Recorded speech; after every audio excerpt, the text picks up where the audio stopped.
Bonsoir Donc, Flavie. je ferme le micro. On est avec Georges Spira grâce à Midreshet Yehuda Manitou et c'est déjà le 3e épisode. Vous allez découvrir ou redécouvrir. Hop, mince. Vous m'entendez? Ouais, Oui. ouais, on t'entend. Pas bien, Ah, mais j'ai on un problème. t'entend. Et ben, c'est l'histoire des Juifs de Tunisie. Bechavod. Merci, monsieur Johan. Je vais te Merci. mettre en grand dans 2 secondes. Ça marche.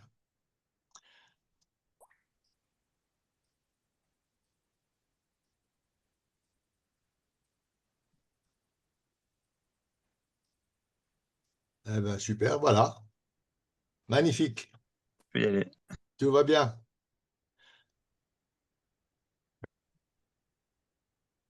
Voilà, encore juste une petite chose. Voilà. OK. Bon, eh ben, bonsoir tout le monde. Je sais pas, il y a un bandeau en haut qui reste. נכון, נכון, גם אצלנו. Johan, on peut supprimer le bandeau en haut? Je sais pas. Je vais essayer.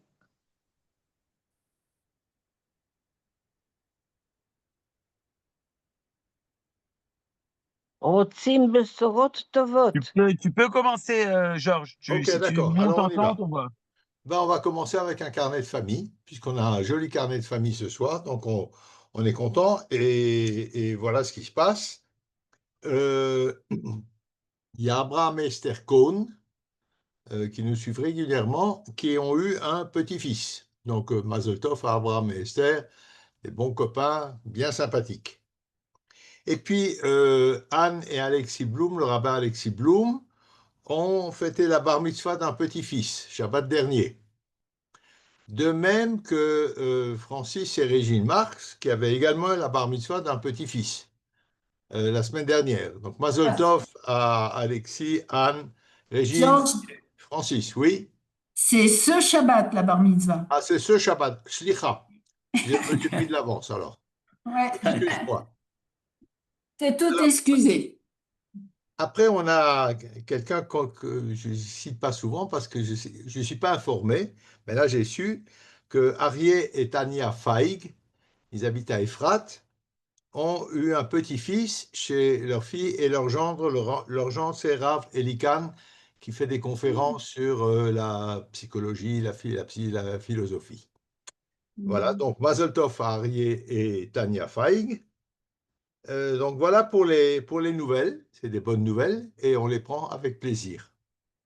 Moi, j'aimerais bien savoir si Monsieur Albert Masliach est là ce soir. Il peut me faire signe parce que j'ai cherché un petit peu à lui donner une réponse sur le soufisme. Il avait posé la question la semaine dernière en fin de cours, il y a 15 jours. Alors, Et il peut ouvrir son micro, mais je crois pas qu'il est encore connecté. bon, alors on garde ça pour quand il sera là. Peut-être à la fin, je sais pas. D'accord. Alors, alors, on va se mettre au travail, très sérieusement. Et avec d'abord un petit résumé. Nous avons vu la dernière fois, nous sommes arrivés, après toutes les péripéties de l'Antiquité, de la Haute Antiquité, on est arrivé à la conquête de la Tunisie, l'Ifriqiya, par l'islam. Une période qui se divise en 2 parties. La période islamique qui va du 7e au 16e siècle et la période hafside et ottomane qui va du 16e au 19e siècle. La période islamique commence avec les Omeyyades. C'est exactement la même chose d'ailleurs qu'en Espagne. Carthage tombe en 698, on est donc très haut dans l'histoire. Les Omeyyades ont également été le premier groupe musulman à conquérir l'Espagne, qui se caractérisait par évidemment le statut de dhimmi, des restrictions et la protection, mais avec une relative tolérance, relative. Mais quand même, les Juifs pouvaient vivre sous l'autorité des Omeyyades. Qu'est-ce que font les Juifs à l'époque? Ils sont médecins et ils s'occupent de commerce international. Ils sont artisans. Ça, c'est sur le plan professionnel et ils pouvaient travailler sans restriction. Et puis, par ailleurs, sur le plan juif, alors ils sont guidés par des rabbins, mais je n'ai pas de nom, des rabbins qui vont chercher des instructions, des conseils, des tchouvot à Bavel. Donc, il y a des échanges épistolaires avec la Babylonie, avec les grandes yeshivot de Babylonie. Il n'y a pas d'école juive ou de yeshivot. Nous sommes là au 7e siècle. Il n'y a rien. Et puis, après les Omeyyades, arrive une nouvelle dynastie. Les Omeyyades, c'est de 698 à 800, donc grosso modo une centaine d'années. Voilà qu'arrive une nouvelle dynastie. Alors elle, c'est une période tout à fait bénie. Ça dure un siècle également, de 800 à 909. C'est la dynastie des Aghlabides. Et c'est sous les Aghlabides que va être construite le début, pas la fin, le début de la grande mosquée de Kérouan, qui s'appelle Okba ibn Nafar. Alors, c'est une petite mosquée, elle va être considérablement agrandie dans la période suivante. Kérouan devient la capitale de l'Ifriqiya, de la Tunisie. Les Aghlabides sont très tolérants, très. Et du coup, ben, évidemment, les Juifs sont parfaitement intégrés dans cette société. Ils font du commerce, évidemment, commerce transsaharien. Ça, c'est quand même quelque chose d'intéressant. Ils vont jusqu'au Sahara, à travers le Maroc, et plus bas encore. Et puis également avec l'Égypte, la Palestine, l'Italie et même l'Inde. Et puis ces Juifs sont très souvent médecins, c'est ce qu'on retrouve tout le temps, et ils sont surtout polyglottes. Et ça, c'est un gros atout. Je ne rentre pas plus dans les détails, on avait vu tout ça il y a 15 jours. Suivent ensuite la dynastie des Fatimides. Les Fatimides qui vont arriver au pouvoir en 909. Voilà. Et puis, une fois que je vous avais signalé ça, je me suis appesanti sur l'histoire de Kérouan. Parce que ça, c'est un pôle tout à fait essentiel. Alors, Kérouan a été fondé en 670 par ce général Okba ibn Nafar. C'est le même d'ailleurs qui a combattu la Kahana. Vous connaissez l'histoire de la Kahana, et je vous en toucherai encore un mot tout à l'heure. Donc, c'est le même bonhomme. Pourquoi Kérouan? Parce que Kérouan n'est pas en bord de mer, donc ne risque pas les attaques maritimes de Byzance. Et d'autre part, c'est donc à l'intérieur des terres. Et d'autre part, Kérouan est sur une route commerciale. Donc, c'est un choix tout à fait judicieux. Kérouan devient un centre majeur de l'islam, à telle enseigne que Kérouan est la 4e ville sainte de l'islam. C'est très important. C'est la capitale de l'Ifriqiya, je vous l'ai dit, et il y a un très grand développement urbain sous les Fatimides. On construit des aqueducs, des mosquées, des universités, des bibliothèques, des routes, évidemment des murs autour de Kérouan, de protection. C'est donc une époque de développement formidable de la ville. Mais c'est également l'âge d'or de la communauté juive, avec la création d'une yeshiva, je reviendrai là-dessus tout à l'heure, avec une influence du judaïsme de Kérouan sur tout le Maghreb, sur l'Égypte et sur l'Espagne. On va voir ça en détail. Qu'est-ce que c'est Kérouan? C'est une population, un melting pot. Il y a des Grecs, des Latins, des Berbères, des Arabes, des Juifs, donc il y a un peu tout le monde. Et quand on a un melting pot de ce genre, eh bien évidemment, il y a une émulation, pardon, dans le monde intellectuel, dans la recherche, dans les échanges, etc. Alors, sous les Fatimides 909-972, c'est très court, vous voyez, c'est 3 générations. On s'apesantira là-dessus tout à l'heure aussi. Kérouan perd son statut de capitale politique. Par contre, ça reste un centre spirituel très important. Après les Fatimides arrivent les Zirides. Alors, ils ne vont pas rester très longtemps non plus, 972, 1057, mais c'est une catastrophe. Ce sont des musulmans intégristes. C'est tout musulman, juif ou chrétien, est expulsé ou converti de force, menacé de mort, souvent exécuté ou expulsé.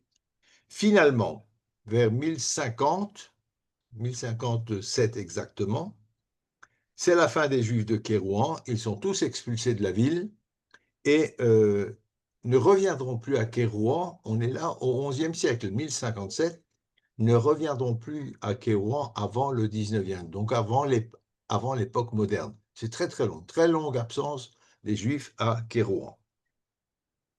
Bien, pas très sympathique cette affaire-là, des Irides. Alors, je vous avais dit, entre le 9e et le 10e siècle, début du 11e même, c'est la période, l'apogée de la communauté juive de Kérouan. Ça devient un des très grands centres spirituels du judaïsme mondial. C'est une communauté qui est autonome, elle a son Beth Din, elle a ses lois, elle a ses règles, elle a ses traditions de vie. Et vers l'an 900, on crée une yeshiva, première yeshiva à Kérouan. Alors Kérouan établit des liens avec l'Orient, entre l'Orient et l'Occident juif. Et ça, c'est important. Kérouan est une ville charnière historiquement et spirituellement entre la Babylonie, qui arrive en fin de vie, et l'Occident. Alors c'est une des charnières, c'est une des voies de transmission du savoir babylonien vers l'Europe. Il y a une deuxième voie qui est directement de Babel vers l'Espagne. Ça, nous l'avons vu quand on a parlé de l'Espagne. Il y a un véritable réseau intellectuel qui est posé au départ de Kérouan, avec Babylone, Fosta, donc le Caire, l'Égypte, Al-Andalus, l'Espagne, le Yémen et les Indes. Maintenant, les Juifs expulsés de Kérouan, où est-ce qu'ils vont aller? Une partie ira à Gabès. Il faut se rendre compte aussi que les villes vivent séparément. Il y a une domination sur tout le territoire, mais il y a des législations locales. Donc, ils peuvent habiter à Gabès, à Tunis. Ah, Tunis, on va en parler, mais pas ce soir. Tunis va devenir un grand centre. Djerba, l'Égypte, la Sicile et l'Espagne. Donc, on part un peu dans toutes les directions vers l'Afrique du Nord et vers l'Europe. Et j'ai commencé à vous parler des personnalités. Alors, j'ai intitulé le cours d'aujourd'hui Galerie de portraits. Vous allez voir, on va y arriver. Je vous ai parlé il y a 15 jours d'un premier personnage qui s'appelait Yitzhak Israéli Ben Salomon, très tôt dans l'histoire, entre 850 et 950. C'est un personnage tout à fait exceptionnel. C'est un médecin, un philosophe, un scientifique, un théologien, et il a vécu à l'époque aghlabide, donc c'est cette époque de grande tolérance. Il est médecin à la cour et il diffuse le savoir grec-arabe, gréco-arabe. Donc, on a là une rencontre de civilisations différentes et il en fait la synthèse. C'est le père de la médecine moderne, si vous voulez, pour l'époque, de la médecine judéo-arabe, et il est cité dans les universités, et on s'appuie sur ses travaux jusqu'au XVIIe siècle. C'est quand même très étonnant. Il a vécu au 9e, 10e siècle, et on va se servir de ses travaux, dire qu'il était vraiment à l'avant-garde jusqu'au XVIIe siècle. Tous ces écrits sont repris dans une série de livres qui seront la base des études médicales en Europe occidentale et qui s'appelle Articella. Et tous ces livres sont repris dans cette série de livres. Donc, ça fait partie du corpus et c'est édité à Salerne. Il a écrit un livre des fièvres, un livre de l'urine, un livre des simples. Les simples, ce sont les plantes. Et il a intégré dans ses raisonnements philosophiques le néoplatonisme de Plotin. Je vous en parlerai un mot, je vous en toucherai un mot tout à l'heure. Il a influencé des gens comme Saadia Gaon, c'est pas rien, Saadia Gaon, c'est un des derniers Gaonim de Babel, Baya Ibn Pakuda, Ibn Gabirol, et même Rambam, qui quand même assez souvent se Mais ça retrouve vient pas. en porte-à-faux Ouais. et en désaccord avec Yitzhak Israéli. Voilà, alors il a également rédigé des œuvres philosophiques et c'est un précurseur de la philosophie juive rationnelle. Donc on sort du domaine de la mystique pour entrer dans la rationalité. C'est justement ce que l'Afrique du Nord va apporter dans les études juives. Voilà quelque chose, je vous avais donné une citation pour terminer, je vous la rappelle parce qu'elle est très belle. Le commencement de la sagesse est la crainte de Dieu, facile à comprendre, mais la perfection de la sagesse est la connaissance de soi. Voilà où nous en étions il y a 15 jours. Alors, je vous parle là de ces rabbins à l'époque des Aghlabides, mais avant les rabbins issus de Kérouan, ceux qu'on connaît, est-ce qu'il y a eu des personnalités connues à Kérouan? La réponse, elle est un peu compliquée. C'est oui, il y en a eu, bien entendu, mais on n'a pas de nom, pratiquement pas. Et on n'a pas d'écrit non plus. Alors, pas d'écrit parce que tout a été saccagé ensuite par les Irides, on peut le comprendre. Mais on n'a pas de nom qui nous soit parvenu. Et pourtant, il y avait des responsables religieux à Carthage, à Adrumète c'est Sousse aujourd'hui, à Nabeul, à Tisdous, El Jem, à Gabès et à Djerba. Alors, on a quelques rares noms entiers ou partiels. Alors, d'où est-ce qu'on le sait? D'où est-ce qu'on sait tout ce que je viens de vous raconter? Ben, tout simplement des pierres tombales. On a retrouvé des pierres tombales. Évidemment, depuis le temps, elles sont très, très usées. Elles sont assez peu lisibles, pour ne pas dire pas du tout, mais on a retrouvé des pierres tombales, des ruines de synagogues également, et c'est là-dessus qu'on a trouvé au moins des titres, sinon des noms, au moins des titres, et des inscriptions qui nous parlent de Archi-Synagogus, le chef de la synagogue, donc il y avait un chef, voilà, je ne sais pas comment il s'appelle, mais on avait un chef. Géron Siarkes, le chef du conseil, ou un autre mot aussi, pater synagogae, ça c'est facile à en comprendre, le père de la synagogue. Donc on a là la désignation de titres communautaires sans pour autant connaître les noms. Mais c'est de là qu'on peut déduire qu'il y avait une organisation pyramidale de ces communautés. Alors, il n'y a pas de littérature halachique qui nous soit parvenue de cette époque-là, pas de littérature midrashique d'Afrique du Nord avant le 7e siècle. Donc c'est toute une période où on n'a pas de production littéraire, et pourtant il y a eu des communautés qui ont vécu et qui ont transmis quelque chose. Alors, à l'époque, les centres juifs, c'était la Palestine, évidemment, avec Tveria, Caesarea, Césarée, ou tout le plateau du Golan. C'est vrai que le plateau du Golan était maillé de villages juifs. On trouve aujourd'hui beaucoup de ruines et de synagogues. On en a trouvé une il y a 15 jours encore. Et puis, deuxième centre, évidemment, c'est Babel, la Babylonie. Alors, comment est-ce qu'ils vivaient? Comment est-ce qu'ils savaient quoi faire? Eh bien, tout simplement, ces rabbins écrivaient à Babel, recevaient des instructions des autorités de Babylonie et les appliquaient dans leur communauté. Alors, pas de traces, je vous l'ai dit, parce qu'il y a eu le passage des Vandales, des Byzantins et ensuite plus tard des Irides, qui ont détruit toutes les archives communautaires. Alors, on a quand même quelque chose. C'est des sources chrétiennes qui nous parlent des Juifs, mais pas de leurs rabbins. Donc, encore une fois, une preuve scripturaire, par des textes qui ne sont pas juifs, de l'existence de ces communautés. Voilà, encore une fois, on n'a pas retrouvé de tchouvot.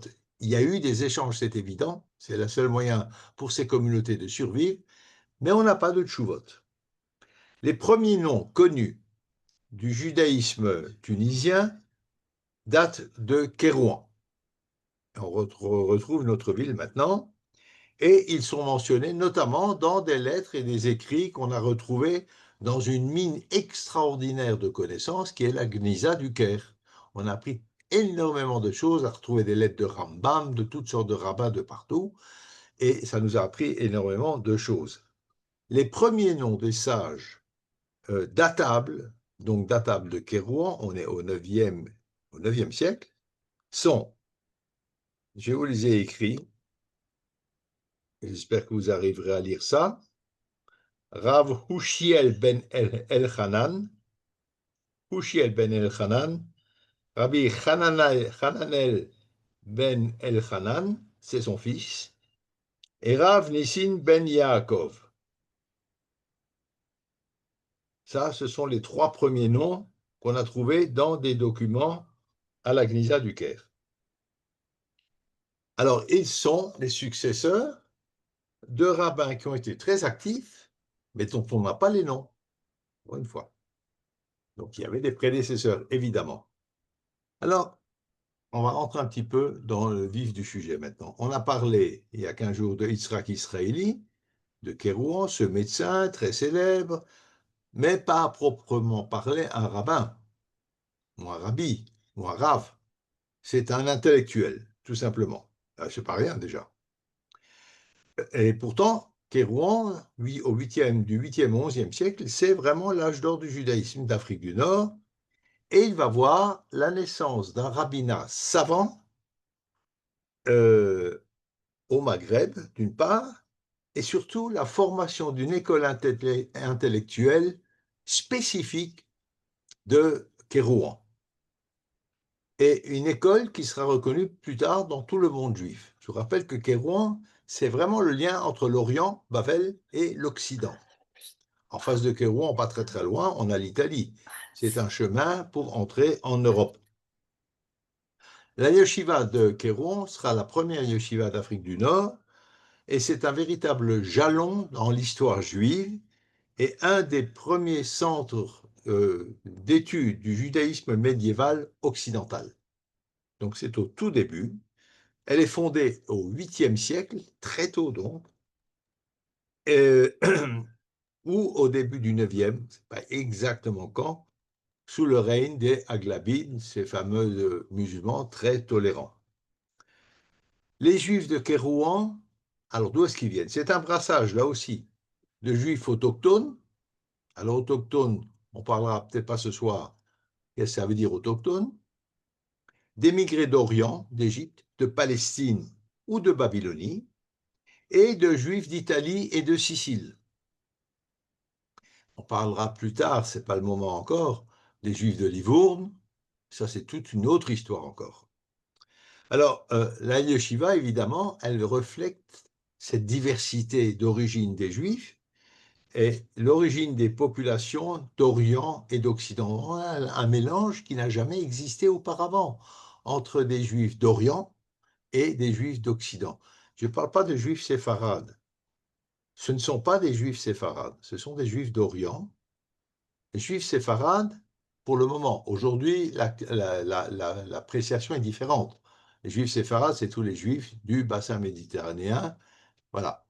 Mais à l'époque, non. Les Juifs séfarades, ce sont les Juifs d'Espagne. Séfarades, c'est le nom de l'Espagne. Donc on a là des Juifs Mizrahi, des Juifs d'Orient. Et c'est important parce que, par exemple, au Maroc, quand il y a eu l'immigration des Juifs d'Espagne, il y a eu deux communautés qui se sont constituées, les Megourachim et les nouveaux qui sont arrivés. Bien. Alors, leur façon d'étudier va littéralement poser les fondements d'une école rabbinique, d'une école d'enseignement. Des documents, toujours la Geniza, attestent d'échanges épistolaires entre Kérouan et Bavel, évidemment. La yeshiva, elle est fondée par Rav Ushiel ben El-Hanan, celui que je vous ai montré tout à l'heure, qui arrivera à Kérouan, après une drôle d'histoire, mais qui était assez courante à l'époque. Il a été capturé par des pirates et racheté par la communauté de Kérouan. Cette fameuse mitzvah dont on a beaucoup parlé ici ces 2 dernières années, de Pidyon Shvuim, de rachat des captifs. Ce n'est pas du tout la même situation que ce qu'on avait ici, mais c'est une mitzvah essentielle. Et c'était extrêmement courant à l'époque. On capturait des juifs pour faire de l'argent, tout simplement, pour avoir une rançon. On ne leur faisait pas de mal, en général, ça pouvait arriver aussi, mais tout simplement, on voulait avoir une rançon, c'est ce qui se passait, et il y avait une mitzvah fondamentale de racheter les captifs. Donc, il est ramené à Kérouan, et il va fonder sa yeshiva vers 850 à peu près, où il transmet l'enseignement des Gaonim de Babylonie. Ah, alors qu'est-ce qu'il y a de différent? Il n'y a rien de différent. C'est la même chose que ce qu'on enseigne en Babylonie. Ben, pas tout à fait. Il est Rosh Yeshiva, plus tard ce sera son fils. Il a un petit groupe d'élèves, pas beaucoup, une quinzaine, entre 15 et 20 élèves. Les cours sont oraux, il y a beaucoup de discussions et les résumés de ces cours seront mis par écrit, ce sont des perushim, donc des commentaires. Les décisions halachiques sont rédigées et diffusées, donc les décisions halachiques, on ne parle pas là de l'enseignement du Talmud. Une décision, qu'est-ce qu'on fait dans telle situation, sont rédigées et diffusées dans l'Ifriqiya et l'Afrique du Nord. Tout de suite, très rapidement. On enseigne le Talmud, évidemment, sur les bases du Talmud de Bavel, de la technique d'enseignement de Bavel, mais par contre, l'étude de la halacha se fait sur un mode très différent, sur un mode de logique, de clarté et de praticité. Donc, on ne va pas aller chercher partout dans les textes, on l'établit d'une façon rationnelle, logique, simple et donc plus facile d'accès. En fait, on a là une osmose, un mélange, une nouvelle configuration de l'étude qui mêle la technique de Bavel, qui est assez erratique, mais très large comme champ de recherche et d'étude, avec une rationalité tout à fait typique d'Afrique du Nord. Alors, Rav Ushiel ben Elchanan, il vient probablement de Babel, justement. Il a certainement été formé dans les yeshivot de Babel. Lors d'un voyage, il a été kidnappé, racheté par les Juifs de Kérouan. Babel, ou peut-être de Syrie, on n'est pas tout à fait certain. Qui est venu parce qu'il avait mal aux pieds. Par contre, Chez le dentiste. il y a quelqu'un qui a mal au pied qui devrait fermer son Ça, je crois que c'est le plus micro. gros fou rire de ma carrière. Le plus gros fou rire. Qu'est-ce qu'on a rigolé? Quelqu'un a son mal au pied et devrait fermer son micro. Avec ses parents, du coup. S'il vous plaît. Et je lui dis donc, le petit arrive. S'il vous plaît, il y a quelqu'un qui a mal au pied qui devrait fermer son micro. Il fait comme ça, il montre ses pieds. Je dis non, mais ok, d'accord, mais t'as mal où dans la bouche? Il fait non, j'ai pas mal, il monte ses pieds. Qui c'est qui a mal au pied et qui devrait fermer son micro? Donc j'ai mal aux chaussures, il me dit Fermez votre micro! Et je lui dis comment ça? Qu'est-ce que c'est ça, mal aux chaussures? Tu vois, je dis c'est quoi ce délire? C'est une caméra cachée?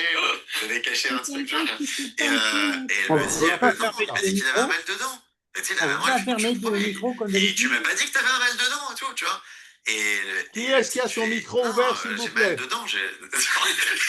Il montre sa chaussure. Il fait non, j'ai mal dedans. En fait, c'est des chaussures neuves. Bon, et alors, mais même les continue. assistantes, on a rigolé. Sur un fond de La chaussures. maman, elle s'est tapée un fou rire. On ne peut pas couper tous les micros comme d'habitude. On coupe tous les micros. Bah, c'est pas moi qui fais On a ça. mis du temps à s'en remettre, je te jure. Coupez vos micros. Ça y est, voilà. Ah, c'est dommage. Bien. Ça. Alors, je reprends. Notre Rav Ushiel. Je suis nul comme d'habitude. J'ai pas envie de manger. Il y a encore un micro ouvert. Il est un disciple des grands rabbanim de Soura et Pumpedita. Vous connaissez ces noms. Ce sont les grands yeshivot de Babylonie. Et un livre important qui sera écrit au XIIe siècle qui s'appelle le Sefer HaKabbalah, le livre de la Kabbale, explique que différents rabbins d'Orient ont été capturés au cours de leur voyage et rachetés dans différents pays. C'est ainsi que Rav Ushiel va être racheté par les Juifs de Kérouan, qui cherchaient des rabbins, cherchaient des enseignants. On a un autre nom, c'est Rav Moshe ben Hanor, qui sera racheté en Espagne. Et donc, comme on dit en hébreu, Gamzul Tova, ils ont été pris en otage, comme captifs, rachetés, mais en étant rachetés, en arrivant dans leur communauté en Espagne ou à Kérouan, ils amènent avec eux leurs connaissances qui venaient de Babel. Et donc, leur arrivée dans ces villes, je ne sais pas où il était en Espagne, Rav Moshe ben Hanor, mais en arrivant dans ces villes, ils ont amené leur savoir et donc l'ont transmis. Et c'est comme ça que Rav Ushiel a ouvert sa première yeshiva. Elle est développée sur le modèle de Babylonie et enseigne la méthode analytique des Gaonim, donc une analyse de texte dont on va tirer des conclusions, mais d'une façon plus concise et plus pratique. Donc il y a une inflexion dans la manière d'enseigner le Talmud de façon plus rapide et plus facile d'accès. Ça va nous amener à un dont je vous parlerai tout à l'heure. Ce qu'il exige, et ça c'est intéressant, plutôt que d'être capable de réciter apprise. Il veut qu'on arrive par le raisonnement à retrouver les conclusions du Talmud. Donc c'est une démarche plus intelligente peut-être, je ne sais pas, je ne peux pas me permettre de parler des rabbinim de Bavel, qui ont été des gaonim, des très grands, mais il amène une dimension plus, disons, plus moderne dans la manière d'enseigner le Talmud. Il reconstitue la logique des discussions, donc elles ne viennent pas comme ça, elles ont une logique, elles ont une suite, et simplifie la prise de décision halachique.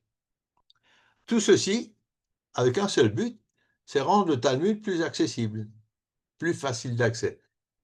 Rashi, beaucoup plus tard, aura la même démarche par ses commentaires de nous rendre le Talmud accessible. Sans Rashi, aujourd'hui, on est incapable de comprendre une page de Gemara. Il est essentiel à la compréhension du texte. C'est un petit peu la même démarche. Alors, son premier élève et son meilleur élève, c'est son propre fils, Rabbi Hananel ben Hushiel. Je vous l'ai montré tout à l'heure. Le voilà encore une fois. Hananel ben Hushiel, il vient à la suite du papa. Voilà. Et alors, lui va passer à la postérité. Qu'est-ce qu'il va faire, Hananel ben Hushiel? Il met par écrit tous les cours de son père. Son père n'avait pas laissé d'écrit, excepté les décisions halachiques.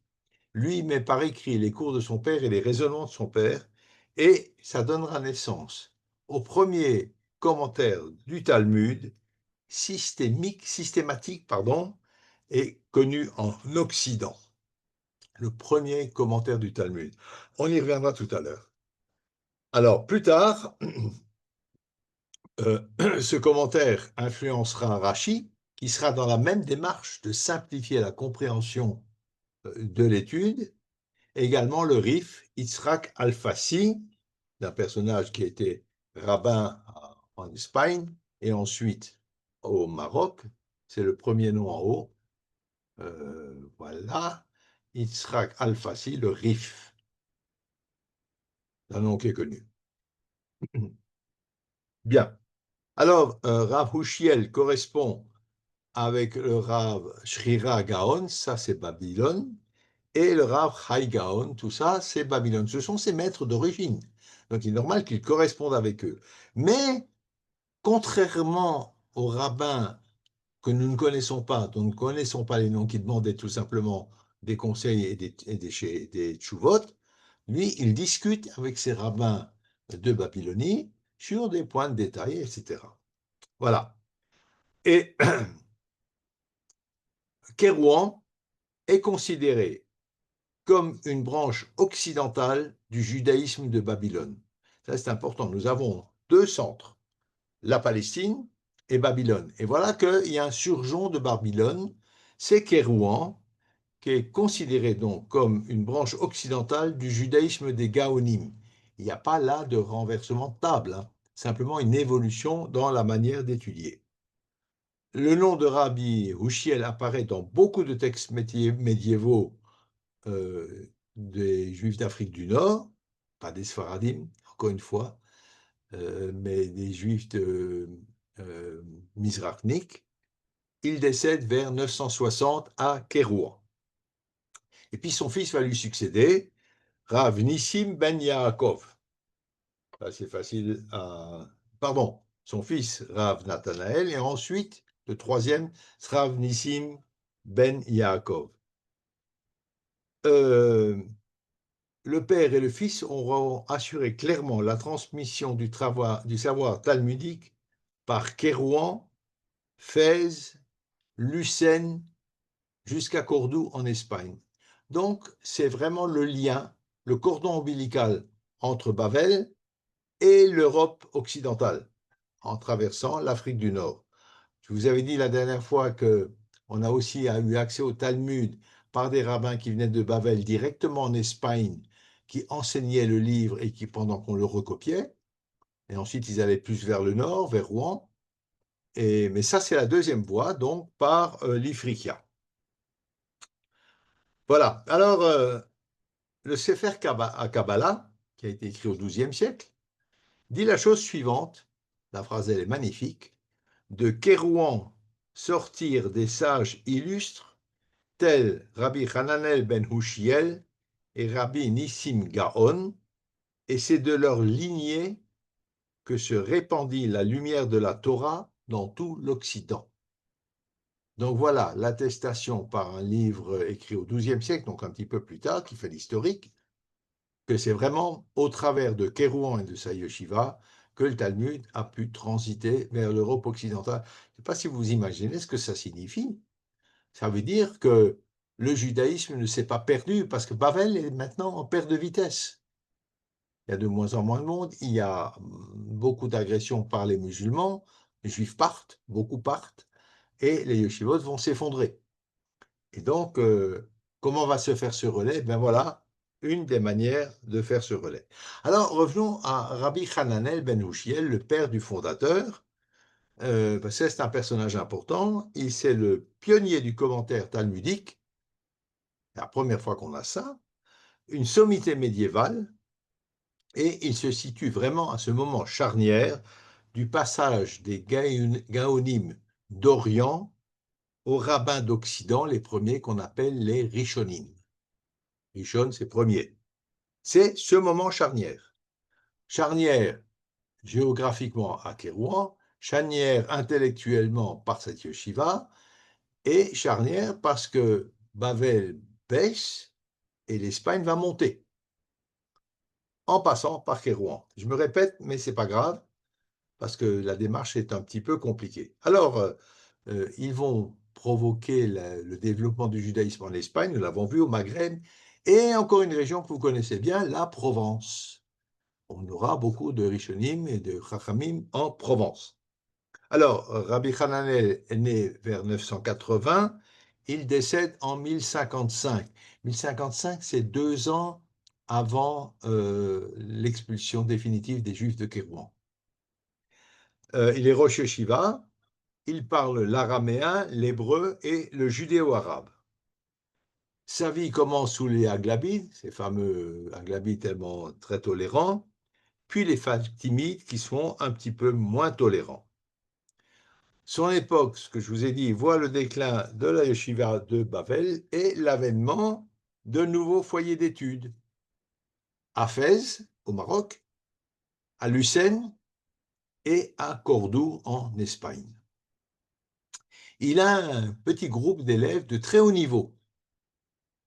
Rabbi Nissim ben Yaakov qui va lui succéder, qu'on appelle plus communément Nissim Gaon.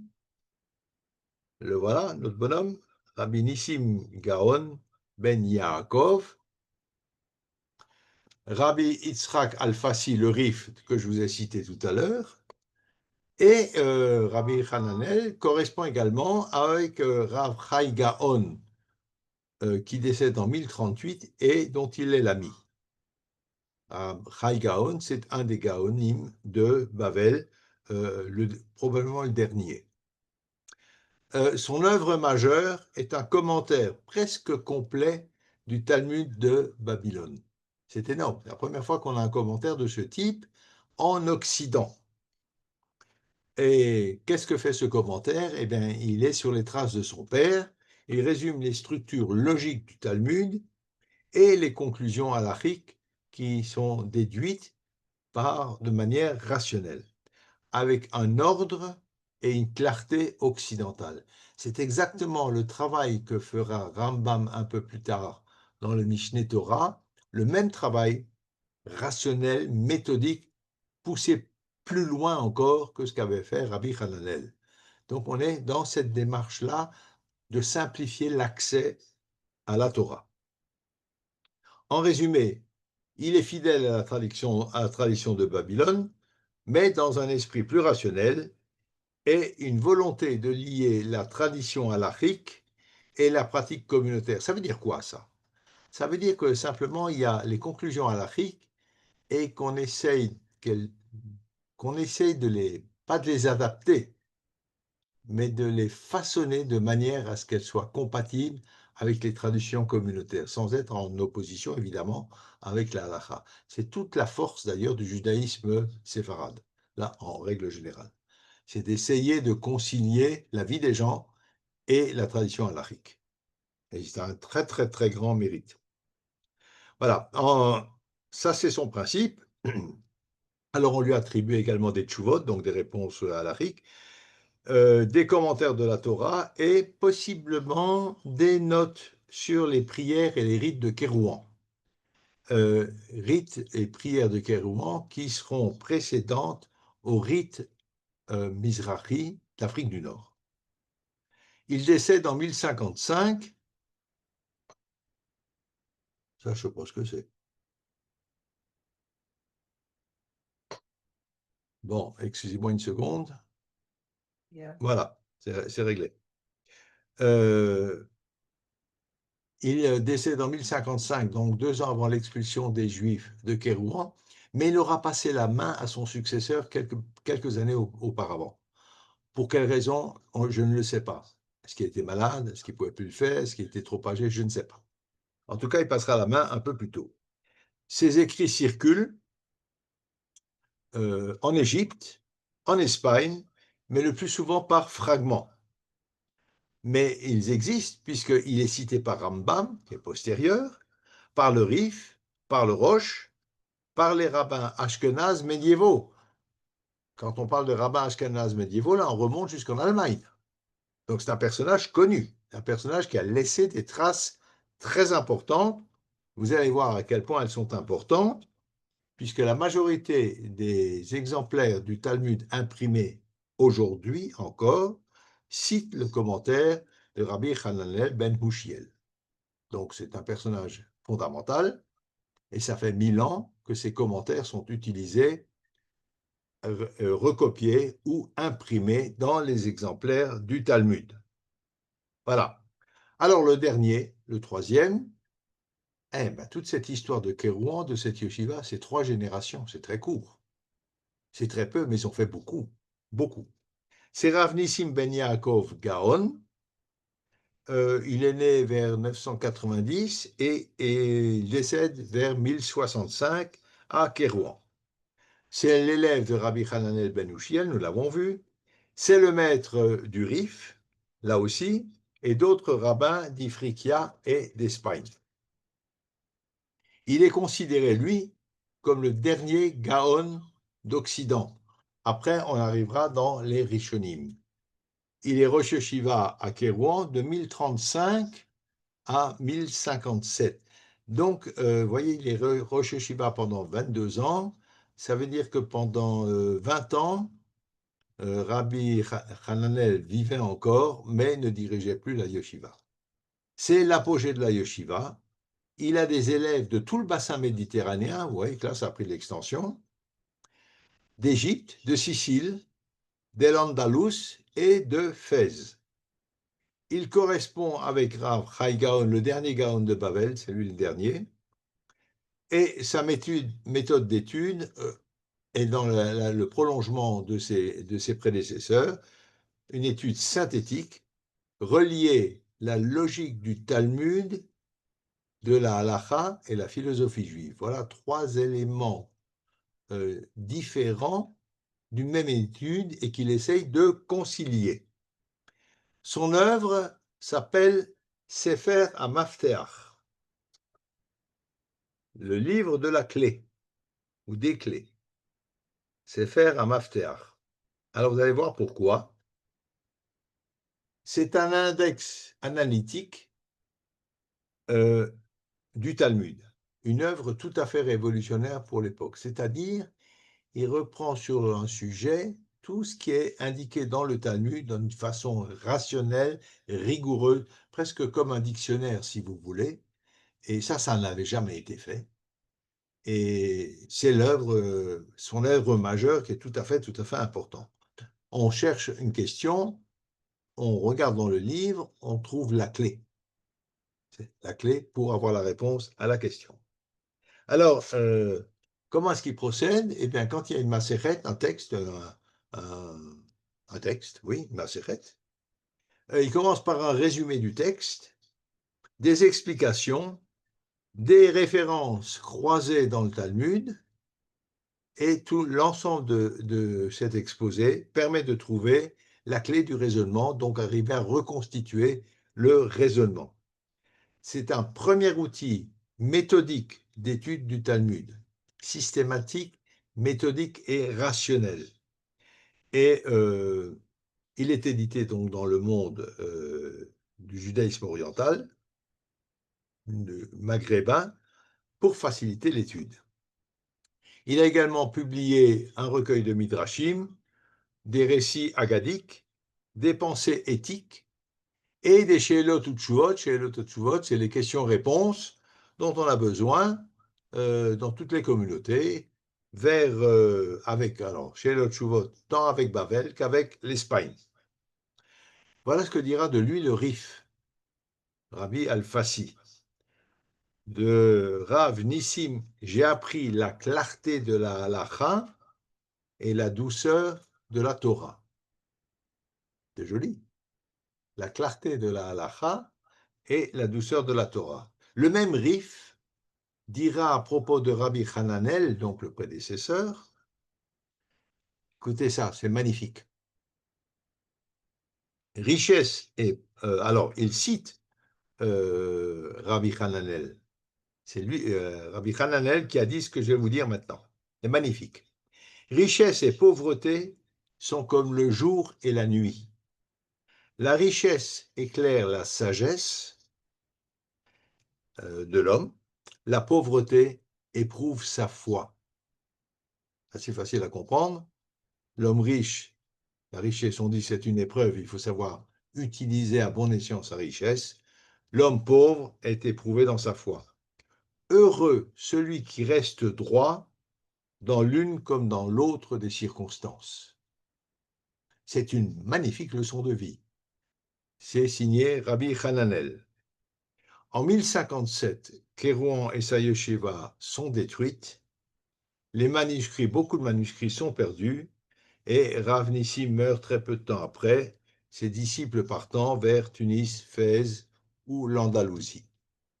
Donc voilà, ça c'est pour l'histoire de la yeshiva de Kérouan, qui a eu une importance tellement fondamentale alors qu'elle n'a duré que l'espace de 3 générations. C'est très peu, très très peu de temps. Mais elle a rayonné et elle a surtout transmis la Babylonie vers l'Europe occidentale. Alors maintenant, je vais vous parler d'un autre personnage qui s'appelle Dunash ibn Tamim. C'est le deuxième sur ma liste là. Dunash ibn Tamim. Alors, qui c'est ce monsieur? Ce n'est pas un arabe. On l'appelle aussi Abu Salm, mais ce n'est pas très important. C'est un homme féru de science, de philosophie, de Bible. Il est antérieur à Rav Hushiel, donc il date du 9e siècle. À peu près d'un demi-siècle avant Rav Hushiel. Ses dates sont 915 à 960, c'est relativement court, 10e siècle quand même déjà. C'est la première génération d'intellectuels juifs de Kérouan. On ne parle plus là de rabbins, mais d'intellectuels, et vous allez voir pourquoi. Il travaille en arabe et en hébreu, il est médecin, astronome, linguiste et exégète. Tout ceci pendant le règne des Fatimides qui étaient pas trop tolérants, c'est pas les extrémistes, mais pas très tolérants. C'est un élève du premier personnage dont je vous ai parlé, Yitzhak Israéli, et c'est comme ça qu'il est devenu médecin d'ailleurs. C'est de lui qu'il a appris la médecine, l'astronomie grecque, la réflexion philosophique néoplatonicienne adaptée à la pensée juive. Alors, je vous ai dit qu'à propos de la philosophie néoplatonicienne, je vais vous dire 2 mots.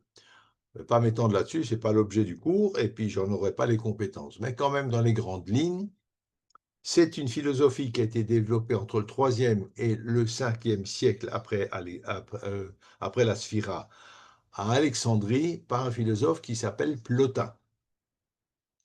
Et ce philosophe considère que la réalité du monde qui nous entoure, découle d'un principe unique, absolu et ineffable qu'il appelle l'un ou le bien.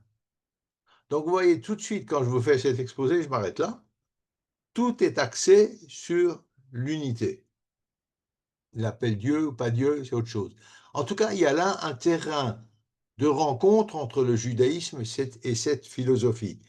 Après, il y aura des particularités juives qui feront que le terrain de rencontre est relativement limité, mais il y a là matière à une discussion, à une confrontation intellectuelle entre les philosophes néoplatoniciens et le judaïsme, et ce sera donc, entre autres, le travail de Dunash ibn Tamim. Voilà. Alors, il écrit un traité sur les astres et la sphère céleste. Il dit qu'il était astronome. Un traité qui est très très en avance sur son temps, où il parle notamment de quelque chose qu'on n'a pas défini encore, c'est le mouvement apparent des étoiles. On est au Xe siècle. Le mouvement apparent des étoiles.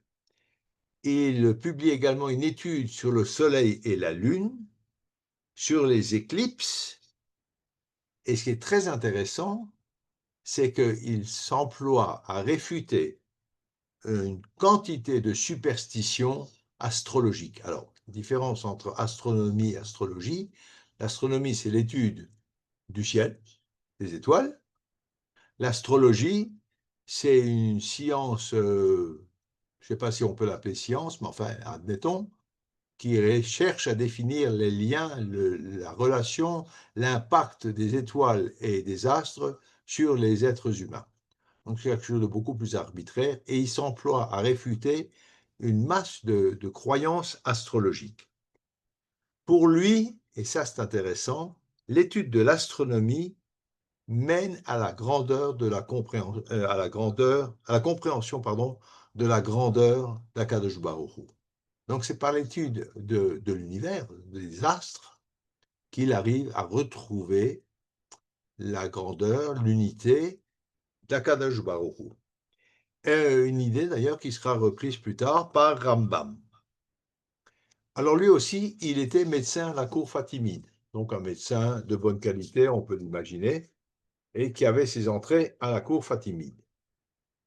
Il a écrit des ouvrages de médecine, mais qui pour l'essentiel ont été perdus, on ne les connaît pas, ou peu. Mais par contre, pourquoi est-ce qu'on sait qu'ils ont existé? Parce qu'ils sont cités dans les encyclopédies médicales arabes jusqu'au XIIe siècle. Donc, effectivement, des écrits il y a eu, on les a repris, mais on n'a pas les écrits eux-mêmes. Il analyse le monde d'une façon naturaliste et rationnelle. Là aussi, on rentre dans un schéma intellectuel tout à fait différent. Il rejette l'approche mystique de la compréhension du monde. Et voilà ce qu'il dit, et là aussi c'est une très belle citation. Dieu a donné à l'homme la raison pour contempler les merveilles de sa création, pas pour se perdre dans des illusions et des spéculations.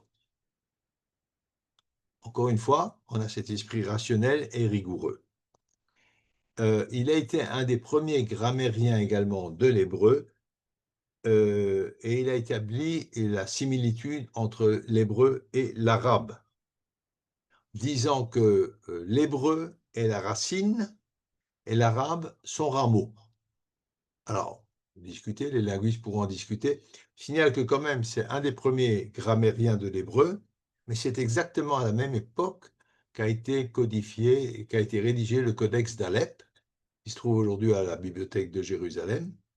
C'est un magnifique livre donc du Xe siècle qui pose les bases de la massorette et de la grammaire hébraïque. En 960, il publie un traité, Sefer Ever ve'Arav, le livre de l'hébreu et de l'arabe, où il compare les deux langues, et ce livre influencera plus tard des linguistes tels que Judah ibn Quraysh, un linguiste d'Algérie au 9e, 10e siècle, et les grammairiens andalous, Dunash ben Labrat, je l'ai écrit là, bon, pas très important, Dunash ben Labrat, et David Kimchi, ça c'est un autre personnage, c'est le Radak, c'est pas n'importe qui. Alors, pourquoi je m'arrête sur la grammaire? Parce qu'aujourd'hui, on a une grammaire toute prête, prête à consommer, et on n'aime pas trop la manger, mais prête à consommer, elle n'est pas tombée du ciel comme ça. Ce sont des années, des générations de travail pour poser les règles et fixer les règles de la grammaire. Ce n'est pas quelque chose d'évident du tout, et ça a pris des siècles. Voilà. Alors, par ailleurs, notre Dounache a commenté différents livres, dont le Sefer Yetzira, qui est un traité mystique. Alors ça, c'est très intéressant ce qu'il fait. Le Sefer Yetzira, c'est un traité qui parle de la création, et ce Sefer se caractérise par la définition de 32 voies, 32 chemins vers la sagesse. Et alors, dans son livre, dans son commentaire, il rationalise complètement cette approche très mystique de ce livre, et sous sa plume, ça devient des principes mathématiques et physiques de l'univers. Donc les voies de la sagesse se découvrent par les lois mathématiques et physiques de l'univers. C'est assez intéressant comme idée. C'est très révolutionnaire pour l'époque, imaginez-vous. À l'époque, tout ce qu'on ne comprenait pas ou ce qu'on essayait de comprendre se, se, se, se développait par la mystique, par la foi, et certainement pas d'une façon rationnelle. Voilà qu'il réduit tous les chemins, tous les cheminements vers la sagesse à des mathématiques et à des lois physiques. Ce qu'il a cherché toute sa vie, c'est à concilier science et foi, et il était toujours opposé à des interprétations ésotériques, si vous voulez, ou mystiques, de ces deux paramètres. Ces idées vont être reprises par Saadia Gaon, ça c'est Babel, par Rambam et par Baya Ibn Pakuda, qui est un rabbin d'Espagne. Alors, je vous garde encore 5 minutes.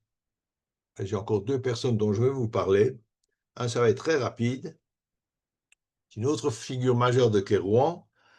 Il y a aussi des rabbins, des médecins, des philosophes, des poètes. Il y en a un, Yaakov. Attendez, je l'ai noté quelque part. Voilà. Il a un nom à rallonge. Yaakov ben Nissim ibn Shahin.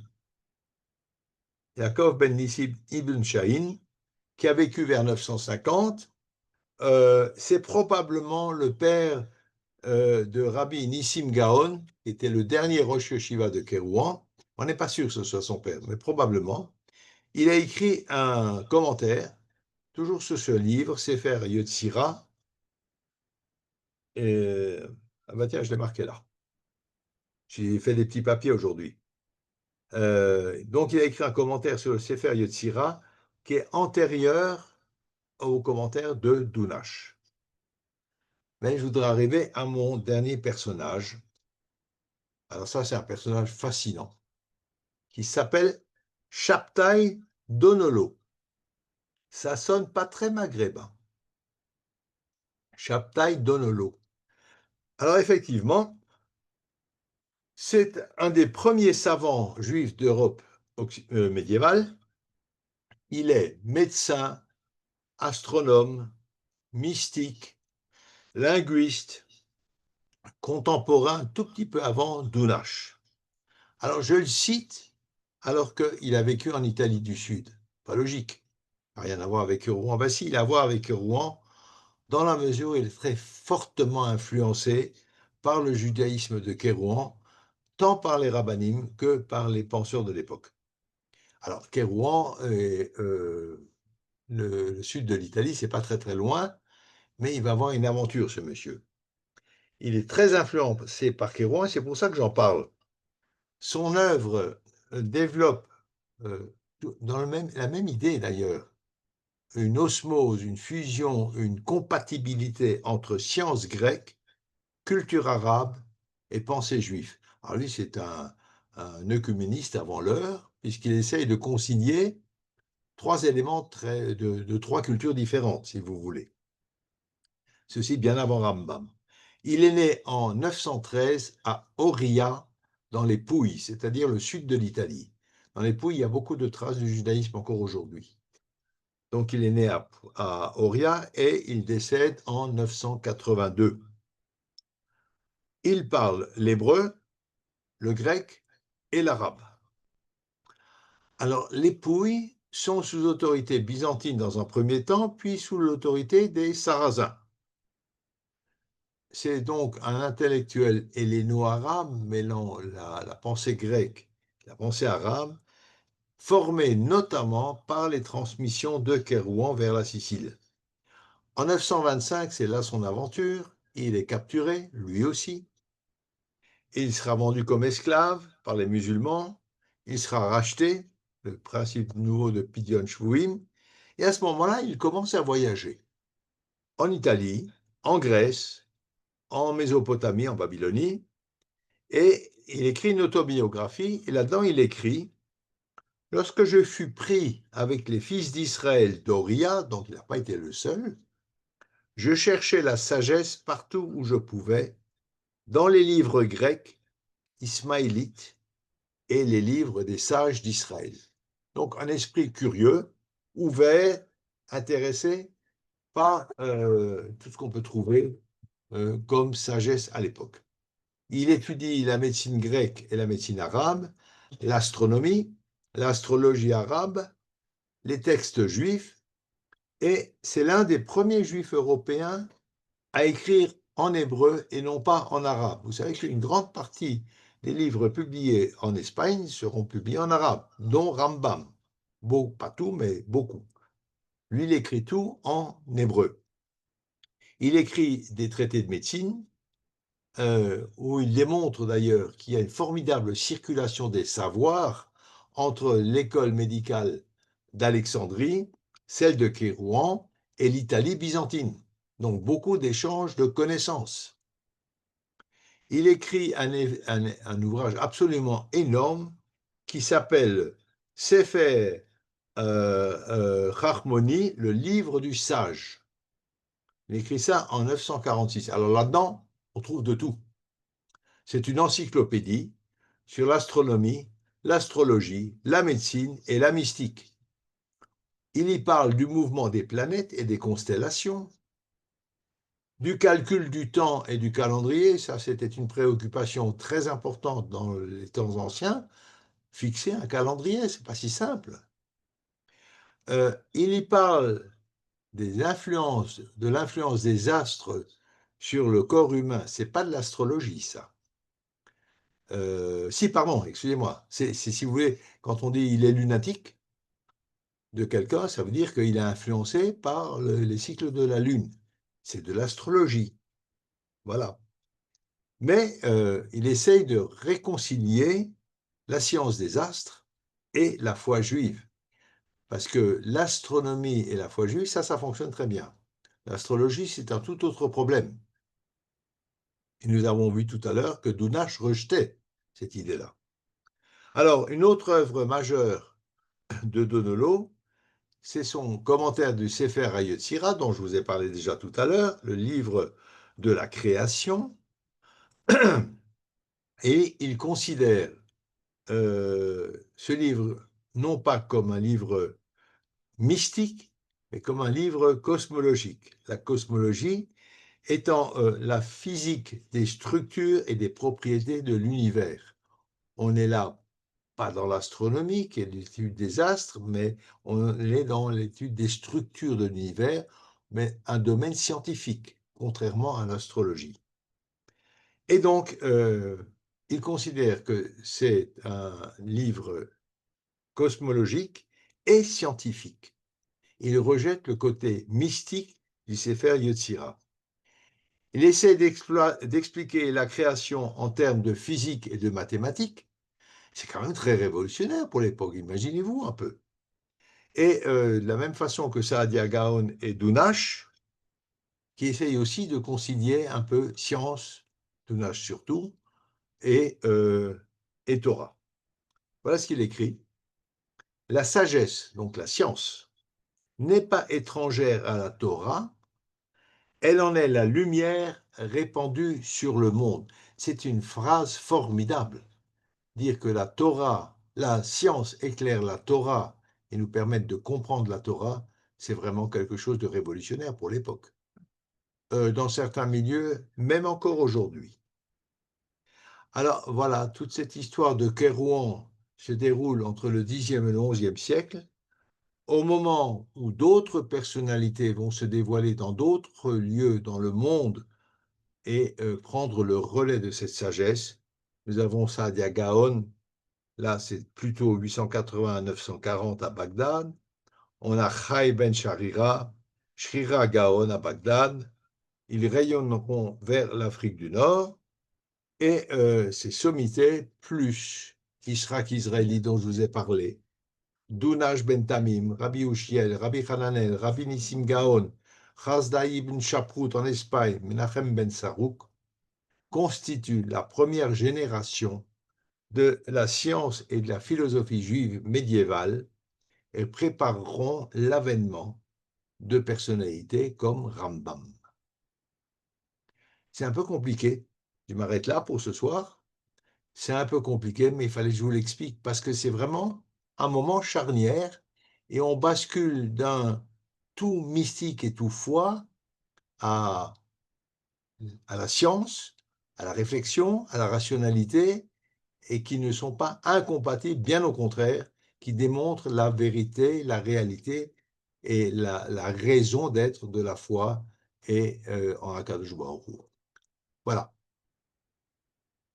Merci Maintenant, beaucoup, Georges. Toujours autant de succès, les Juifs de Tunisie. Bon, c'est pas les Juifs de Tunisie qui ont un succès, c'est toi. Il faut qu'on te le dise. On te pardon? remercie. J'ai dit toujours autant de succès. C'est pas les Juifs de Tunisie qui ont un succès, c'est toi.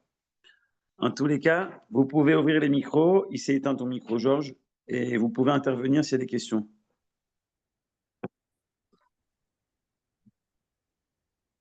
Bon, mais il faut ouvrir vos micros. Moi, c'est Nathalie. J'ai raté la conférence précédente. J'aimerais bien la recevoir avec plaisir sur la première partie. C'était Alors, passionnant. vous pouvez la voir sur le site, sur YouTube, YouTube. Georges Spira ou Lille Mode. D'accord.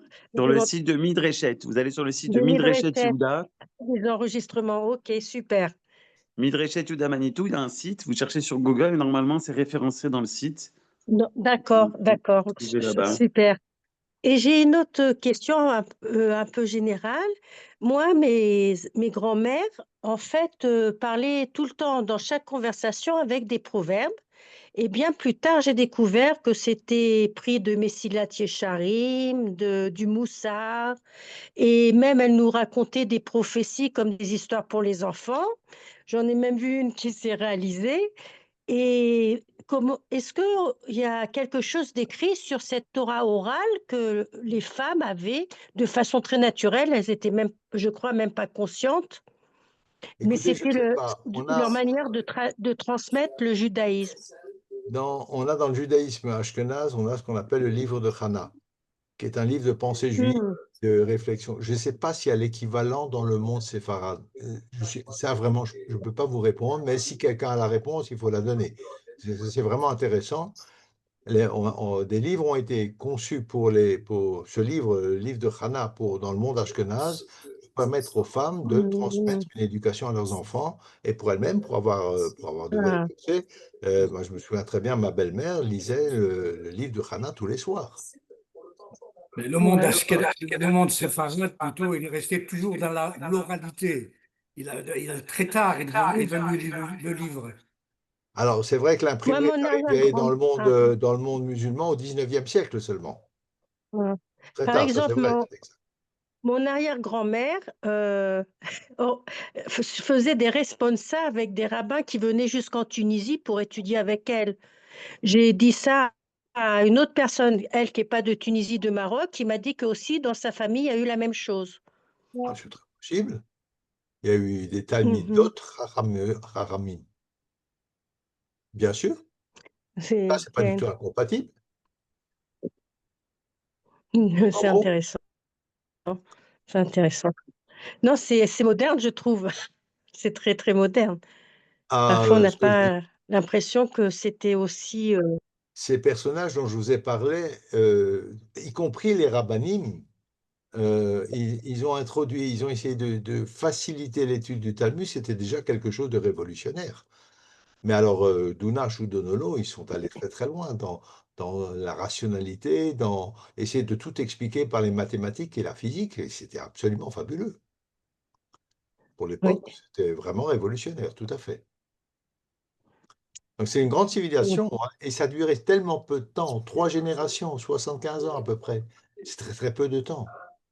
Mais ça a été fondamental dans la transmission depuis de Babel. Babel, c'est la destruction du deuxième temple, c'est déjà la destruction du premier temple. Il ne restait pas grand-chose.